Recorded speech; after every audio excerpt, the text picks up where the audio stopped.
दोस्तों नमस्कार, मैं हूं विनोद शर्मा। उत्तर प्रदेश में हरियाली को लेकर कई जगह विशेष अभियान चलाए गए। खास तौर पर इस बार जो वृक्षारोपण का महाअभियान चला उसमें एक पेड़ माँ के नाम था। इस अभियान के साथ साथ पिछले कुछ वर्षों में उत्तर प्रदेश में हरियाली को लेकर, वृक्षारोपण को लेकर क्या हुआ है, इस संबंध में आज हमने बात की उत्तर प्रदेश के वन एवं पर्यावरण राज्य मंत्री के.पी. मलिक जी से।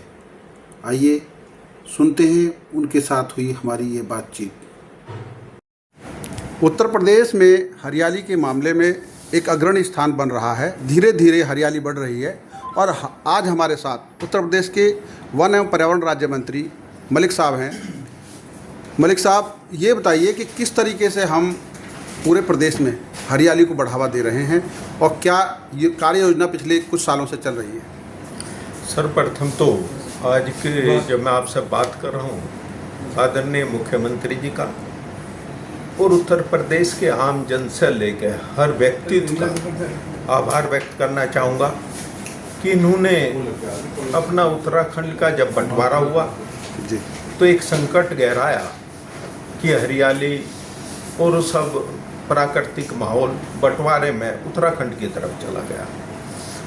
पर आज के इस दौर में, इस 8 साल की सरकार में 204 करोड़ पौधे का वृक्षारोपण हमने करने का काम किया जी। और आप देखते ही होंगे कि आम लोगों में भी एक भावना जागरूक हुई, जैसा कि आदरणीय प्रधानमंत्री जी ने कहा, एक पेड़ माँ के नाम। आज हर व्यक्ति माँ की कदर करते हुए, वे धरती माँ हो या जन्म देने वाली माँ हो, उसके नाम पे एक पेड़ लगाने का काम कर रहे हैं। और इतना ही नहीं, अभी आप देखते होंगे स्मृति की चिन्ह के रूप में जो तरह तरह की मूर्तियाँ या दिया करते थे लोग, आज उसकी जगह आम जन में भी, चाहे वो विद्यालय में हो या किसी सम्मानित नेता या अधिकारी का सम्मान करना हो, तो एक पौधा देने का काम करना शुरू कर दिया जी। और 9 तारीख को 37 करोड़ पौधे लगाकर हमने विश्व रिकॉर्ड कायम किया। इस उत्तर प्रदेश की पूरी भारत में एक पहचान देने का काम किया। और हमने जितनी संस्थाएं हैं, चाहे वो सामाजिक हो, राजनीतिक हो या जो भी व्यापारी भाई हों, सबसे संपर्क करके जो निवेदन किया, सभी ने उसको स्वीकार करते हुए एक आने वाले कल और भविष्य की कदर करते हुए कि आने वाले पीढ़ी को हम अच्छा माहौल देने का काम करेंगे, तो सभी ने वृक्षारोपण काम करने का काम किया। अगर जगह मिली उसको कहीं अपने लॉन आंगन में, तो उसमें वृक्षारोपण करने का काम किया। अगर जगह में कहीं भी नहीं उसके घर में, छोटा घर होने की वजह से, तो उसने गमले में लगाने का काम किया। यानी हर नागरिक ने इसकी तरफ ध्यान बढ़ा। और आपके माध्यम से भी यही मैं निवेदन करना चाहूँगा कि आने वाले कल और भविष्य को देखते हुए ये प्राकृतिक माहौल इस प्रदेश में मिले, आने वाले पीढ़ी को मिले, यही मैं आपसे भी निवेदन। इस दौरान मैंने एक चीज़ महसूस की कि वनों के नाम महापुरुषों के नाम पर या हमारे जो देश की राजनीति में महत्वपूर्ण भूमिका निभाने वाले हैं उनके नाम पर भी रखे गए। ये एक महत्वपूर्ण पहल है जो हमें छोटे बच्चों के साथ कनेक्ट करती है। बिल्कुल, इसको चाहे अटल वन हो, एकता वन हो, ऐसे करके हमने बहुत सारे वनों का नाम रखा ताकि रुझान बढ़े। अगर अटल जी को हम सब जो लोग पसंद करते हैं वो इसी नाम पे वो करें, जैसे कि दोबारा दोहराना चाहूँगा, आदरणीय प्रधानमंत्री जी ने माँ का नाम दोहराया जी। हर कोई अपनी माँ की कदर करता है उसके नाम पे ही।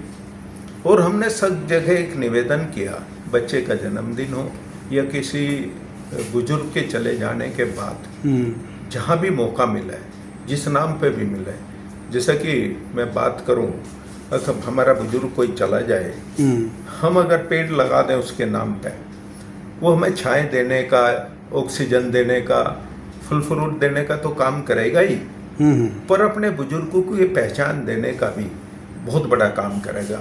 और जब हम उसको पानी देने का काम करते हैं लगता है कि हम अपने बुजुर्गों की सेवा कर रहे हैं पानी देने का, और उनके आने वाली जो पीढ़ी होगी हम उसे बता सकेंगे ये मेरे बाबा दादा या दादी के रूप में ये वृक्ष खड़ा है। जी, एक और बड़ी पहल आप लोगों की तरफ से हुई पिछले कुछ सालों में कि जिस ज़िले में 100 साल से अधिक के पेड़ हैं उनको विरासत या धरोहर के रूप में सुरक्षित रखा जाएगा।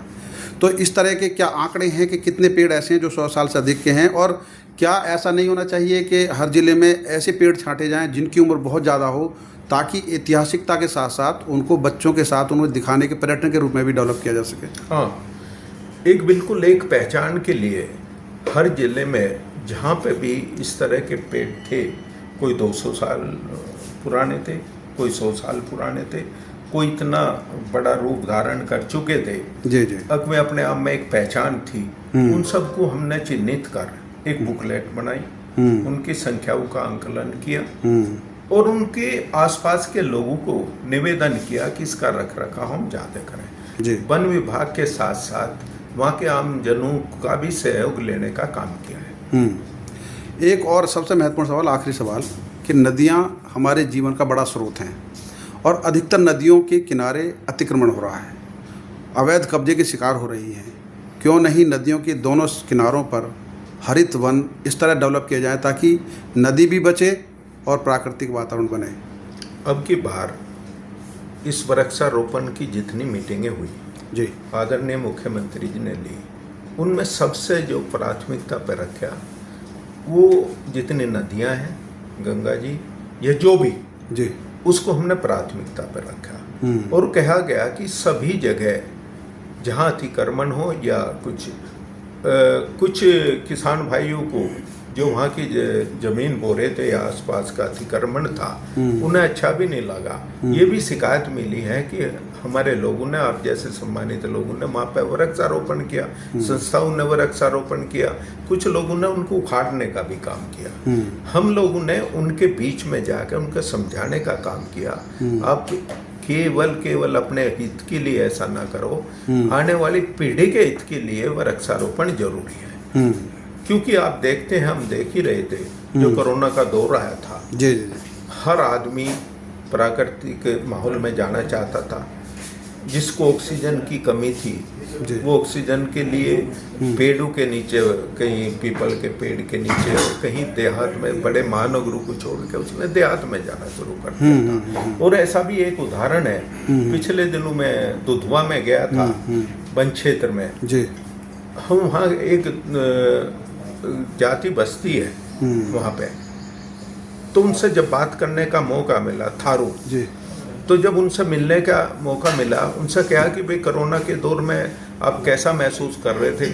उन्होंने कहा कि हमारे यहाँ ना कोई बीमार हुआ और ना किसी को हॉस्पिटल ले जाने के जरूरत हुई। उसकी वजह थी वो पेड़ पौधों का उनको संरक्षण था।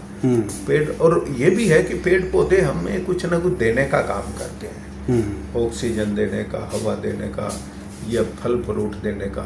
मांगते केवल रख रखाव है, वो कोई मांगते नहीं। अगर हमें हॉस्पिटल में ऑक्सीजन लगानी पड़े तो पेमेंट करना होगा, बिल्कुल, कुछ खरीदना पड़े फल तो पेमेंट करना होगा।